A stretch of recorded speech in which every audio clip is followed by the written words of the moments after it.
Hello, my dear friends.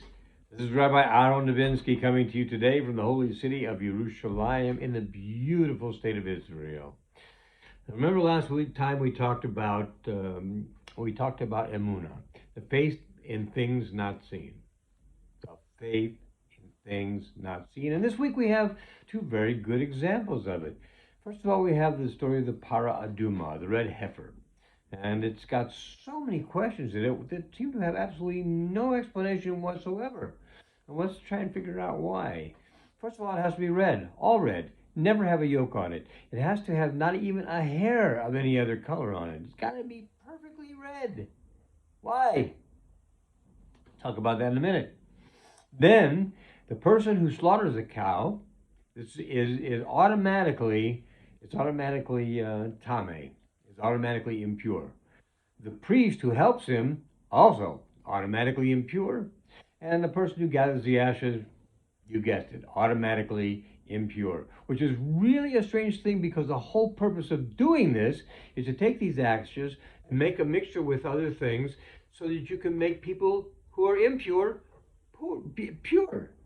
Whoa, isn't that amazing? The things that make you impure are also the things that make you pure. Why does this happen? Do you know? Do I know? Do the Ravs know? Nobody knows. The answer is nobody knows. Why? It's a chok. There are two types of laws in Torah. There are mishpatim. These are laws that seem to have a logical explanation. For example, you fast on Yom Kippur, to subjugate yourself so you can get past all of the things you've done that were wrong over the last year. That makes sense in a way. There's a lot of things. Shabbos makes sense in a way. It gives you a day of rest, like Hashem had a day of rest. It's explained to us. We know what it is. There is no explanation for the para aduma other than do it. Like when you were a kid, your father said do something, you said why? He said because I said so. That's why. It's that kind of a thing. It's just something that has to be done, and we don't have a clue how to do it. As we go further into the parsha of last week, we find that both Miriam, the prophetess, and the sister of Moshe Rabbeinu, and Aharon, the brother of Moshe Rabbeinu, both of them are niftar. Both of them pass away this week. It's an amazing thing. Now, in the merit of Miriam was the well of Miriam, which brought water to the people. When she went, the well went. Now, Aharon, he had the holy heavenly clouds that protected the people of Israel. When he went, they went. That's an amazing thing. All this at one time. Why did this happen? Do we have any idea whatsoever? The answer is no, we do not have any idea.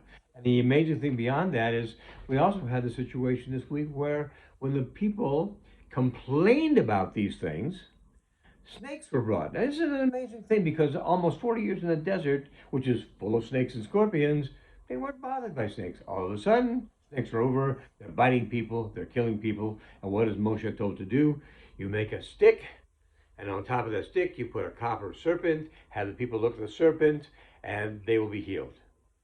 Now, some people say the reason they're healed is not that they were looking at the serpent, but when they looked up, they looked at Hashemayim, they looked at Hashem, and they said, oh my goodness, we were mistaken on this, we should not have done this. And because of that, this healed them, because they looked up. Could that be the reason? It could be. Never are we told what the reason was. Because is the reason.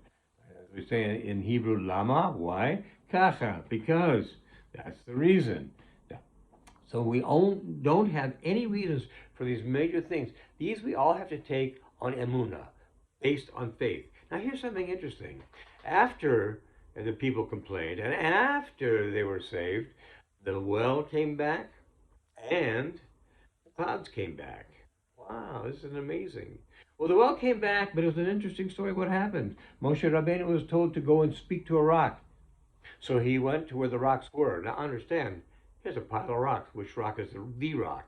He was told to speak to the rock. So he goes up there, and some tell us that he tried to speak and nothing happened. No water came forth.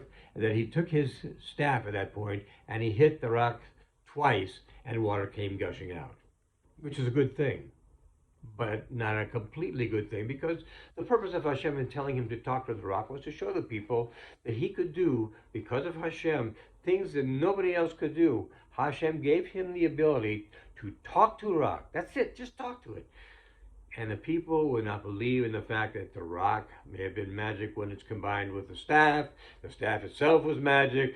It was the hitting of the rock that made something fall loose so the water came out.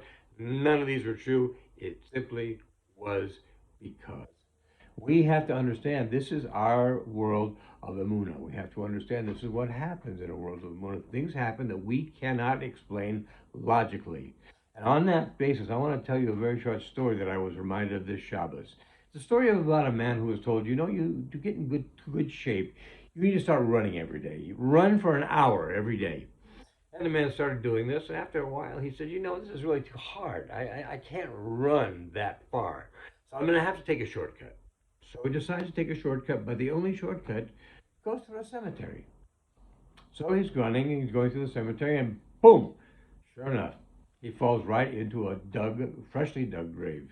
And he's in the grave, and he can't get out. And he's yelling, and he's screaming, and he's trying to get people's attention. There's nobody there. It's nighttime. Nobody's around. He can't get anybody there to come get him out of the hole. And he's sitting there, and he's sitting there, and he's sitting there, just wondering, how am I going to get out of this thing? Maybe in the morning when people come around, maybe there'll be a levaya, and then I can scream, and people will know I'm here, and they'll come get me. Well, before that came along, another person came along, and would you believe he fell into the same hole? So the man who's been there for a while starts thinking, this is obviously fortuitous.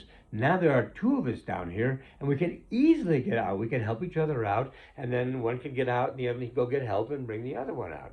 So he said to himself, I've been here longer than he has, so I should be the first one to be let out. So if he can just help me get up out of this hole, I'll go get help, bring it back, and I'll pull him out as well. So in the dark, he goes up behind the other man, who, by the way, doesn't know there's another man in this hole. Only he knows there's another person there, because he was there first. He saw the man fall in. So he goes to the man who doesn't know there's anybody else down there with him, and he taps him on the shoulder. Well, he scares him so much, the man jumps straight up out of the grave and run away. And he's still left there. Now, there's a point to this story. The point is, we have powers sometimes we don't understand how strong they are. For example, the water went away because of Miriam, the clouds went away because of Aharon. And they came back in the merit of Moshe Rabbeinu. Why did they come back in his merit? He didn't know he had that merit at the time. But they did come back in his merit. Oh, by the way, I should tell you, the sad part about hitting of the rock is when he hit the rock, he now didn't do exactly what Hashem told him to do, and was told he would not go into the land of Israel with the children of Israel. Very sad. I'm sure none of us can understand as a small infraction in our eyes, but he was a great man. More was expected of him than is expected of us. But we still can have higher expectations of ourselves than what we have. As the man who was tapped on the shoulder showed, he jumped out of the grave all by himself, no help, no lifting up. He was just out and he was gone. He had more power than he even realized he has. We are the same way. We have more power in many cases than we realize we have. We simply do not use it. We underestimate the gifts of Hashem to us. So what we need to do from this point forth is understand, just because we think something isn't going to work, we have to go by the words of Henry Ford, who I do not like to quote, but this time he was absolutely right. He said, if you think you can, or you think you can't, you're right. The idea being, we create our own realities based on our thoughts about our own things that hold us back, about our own abilities, about the things that hold us back, that do not allow us to go forward because we don't believe we can. So from now on, my dear friends, I want you to think about that every day, because every day is a new day unto us. We don't know what it's going to bring. We don't know how long we're going to be here, so each day must be used to the max. We must take each day and fulfill it with all the things we are designed to do here. Try to figure out what our purpose is here. We should work on our own personal redemption, which will again lead to the final redemption by Hashem of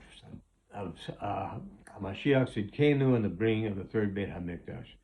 My friends, please forgive my stumbling at the end, and have a great week ahead. Be well. God bless.